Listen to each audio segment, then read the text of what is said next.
بسم اللہ الرحمن الرحیم۔ معزز خواتین و حضرات، السلام علیکم ورحمۃ اللہ وبرکاتہ۔ میں ہوں آپ کا میزبان حکیم شہباز حسین عوام، اور آپ اس وقت دیکھ رہے ہیں Hakeem Shahbaz herbal TV on YouTube. آج کچھ دوستوں کی طرف سے کچھ سوال آئے، ان سوالات کے جواب کے طور پر یہ ویڈیوز کچھ ریکارڈ کروا رہا ہوں۔ یہ ویڈیو جو ہے یہ دل کے مریضوں کے لیے غذائی مشوروں پر مشتمل ہے۔ آپ سے گزارش ہے کہ اگر آپ نے ابھی تک ہمارے چینل کو سبسکرائب نہیں کیا تو چینل کو سبسکرائب کر لیں، اور ہماری ان ویڈیوز کو اپنے دوسرے دوستوں کے ساتھ شیئر بھی کر دیا کریں تاکہ وہ بھی ان سے فائدہ اٹھائیں۔ اب آتے ہیں اصل موضوع کی طرف۔ کچھ دوستوں نے یہ میسج کیے ہیں کہ ہارٹ کے مریض ہیں، دل کے مریض ہیں، تو ان کے خوراک کے بارے میں کوئی علاج بالغذا کی روشنی میں مشورہ دیں۔ ایسے تمام بھائیوں سے گزارش ہے کہ سب سے پہلے تو جہاں تک میں اپنی طبی پریکٹس میں نے یہ مریض دیکھے، مشاہدہ کیا، مزاج کے اعتبار سے تو عضلاتی اعصابی مزاج میں بھی، عضلاتی غدی مزاج میں بھی، غدی عضلاتی مزاج میں بھی، یا کسی بھی مزاج میں انسان کو کوئی بھی بیماری جو ہے وہ لاحق ہو سکتی ہے کسی بھی مفرد عضو کے متعلقہ،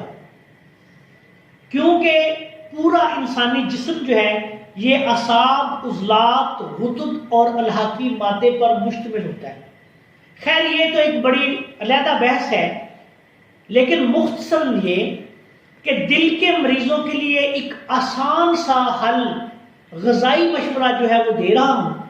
اس پہ اگر عمل کیا جائے تو پہلی بات یہ ہے کہ اللہ کے فضل و کرم سے جو عام لوگ جن کو تھوڑی تکلیف ہے، اگر وہ صرف اسی مشورے پہ عمل کر لیں تو اللہ کے فضل و کرم سے وہ تکلیف زیادہ نہیں ہوگی، تکلیف جو ہے وہ کم ہوتی جائے گی۔ اور اگر کسی کو زیادہ تکلیف ہے تو وہ بھی جب اس پہ عمل کرے گا تو انشاءاللہ اس کو فائدہ ہوگا۔ دل کے جو مریضوں میں بالخصوص ہارٹ اٹیک یا انجائنا وغیرہ، یا دل کی ایسی حالت جس میں بائی پاس وغیرہ کی ضرورت پڑتی ہے، اس میں عمومی طور پہ جب آپ اس کی پوری ہسٹری دیکھیں تو اس میں چکنائی کا ہی عمل دخل ہوتا ہے۔ چکنائی کا، چربی کا، کولیسٹرول کا، ٹرائیگلائسرائڈز کا بہت زیادہ ہو جانا، پھر یہ دل کی شریانوں میں تہ در تہ جب یہ چکنائی جمتی جاتی ہے تو پھر آگے جا کے یہ ہارٹ اٹیک کا سبب بنتی ہے۔ تو اس کا ایک انتہائی آسان حل جو میں اپنے مریضوں کو تجویز کرتا ہوں وہ یہ ہوتا ہے کہ آپ ہر قسم کی چکنائی جو ہے وہ بند کر دیں۔ اگر تو آپ کسی ایسے معالج کے پاس آپ کا رابطہ ہے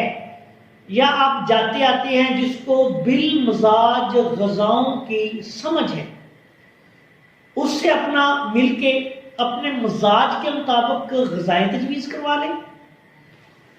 لیکن اگر آپ کے پاس ایسی آپ کی پہنچ میں کوئی ایسا معالج نہیں جیسا کہ دنیا میں امریکہ میں ہے یا بیرونی ممالک میں جہاں ہمارے لوگ بھائی بستے ہیں، وہاں قانون مفرد اعضاء کو، مزاجوں کو سمجھنے والے لوگ بہت کم ہیں، یا پاکستان میں بھی، تو پھر آپ ایسا کریں کہ جو غذائیں آپ کو موافق آتی ہیں وہ کھائیں، جو غذائیں موافق نہیں آتی وہ نہ کھائیں۔ اور سب سے بڑا مشورہ میرا یہ ہے کہ ان مریضوں کو گوشت بھی بند کر دیں۔ ایسے مریض جو ہیں دودھ، گھی اور یہ ہر قسم کے تیل،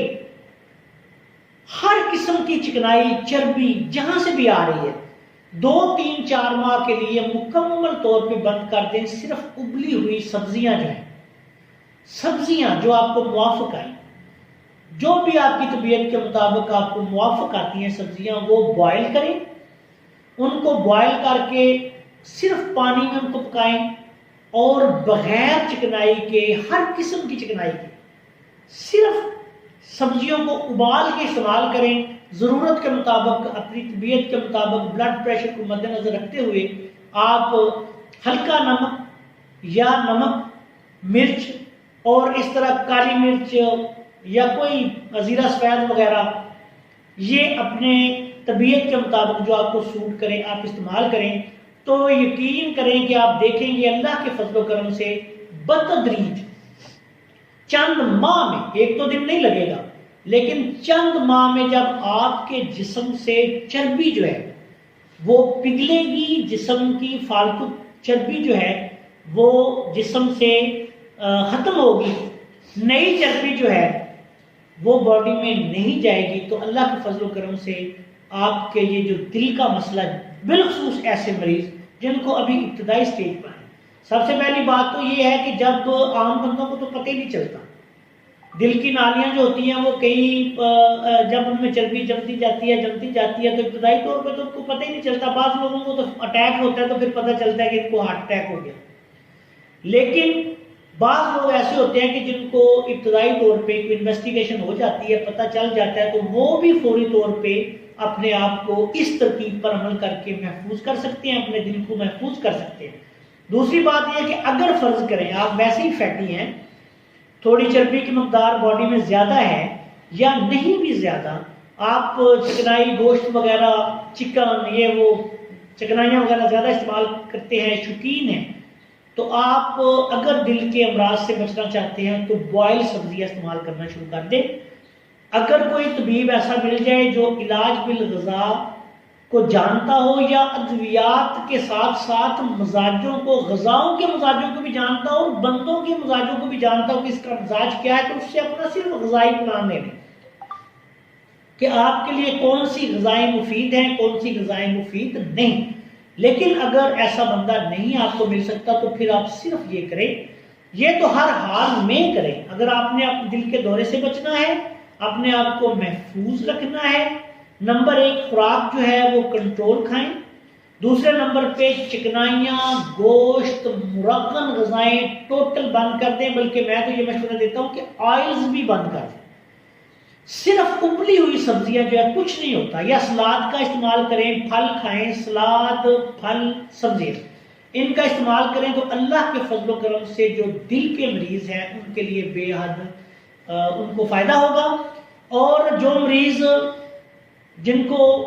ہارٹ کی پرابلم ڈکلیئر ہو چکی ہے، تشخیص ہو چکی ہے کہ کسی نہ کسی درجے میں ہے، وہ بھی اپنے دل کے جو معالج ہیں ان کے علاج کے ساتھ ساتھ وہ دوائی کھاتے رہیں، لیکن اس میرے مشورے پہ عمل کریں تو اللہ کے فضل و کرم سے انشاءاللہ تعالیٰ ان کو یقینی فائدہ ہوگا. لیکن وہ جو ڈائٹ اس طرح جو آپ کرنے جا رہے ہیں تو اپنے دل کے جو ڈاکٹر ہیں ان کے ساتھ مشورہ لازمی کر لیں اور انشاءاللہ تعالیٰ وہ اس ترکیب سے ضرور فائدہ اٹھائیں گے. ان کے زیر علاج بھی رہیں. یہ نہیں کرنا کہ آپ دل کے مریض ہیں تو آپ دعائیں چھوڑ کے تو صرف سبزیاں کھانا شروع کر دیں. وہ دعائیں بھی کھانی ہیں، لیکن جب آپ کی طبیعت ٹھیک ہو جائے، آپ کے ٹیسٹ وغیرہ ٹھیک ہو جائیں ڈاکٹر کے مشورہ سے، پھر آپ بتدریج ڈاکٹر کے مشورہ سے آپ اپنی دوائی چھوڑ سکتے ہیں. یہ مشورہ جو ہے یہ میں نے کچھ مریضوں کے سوال کے جواب میں دیا ہے، اور جو ابتدائی طور پہ لوگ اپنے آپ کو محفوظ رکھنا چاہتے ہیں وہ اگر صرف آئل بند کر دیں، گھی بند کر دیں،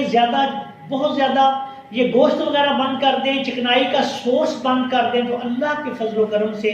ان کی جو پوری باڈی سے چربی جو ہے فالتو وہ ختم ہو جائے گی اور وہ بہت زیادہ امراض سے محفوظ رہیں گے، جس میں دل کی تکلیف بھی شامل ہے. آخر میں اس دعا کے ساتھ آپ سے اجازت چاہتا ہوں کہ اللہ تعالیٰ ہم سب کا حامی و ناصر ہو. السلام علیکم ورحمۃ اللہ وبرکاتہ.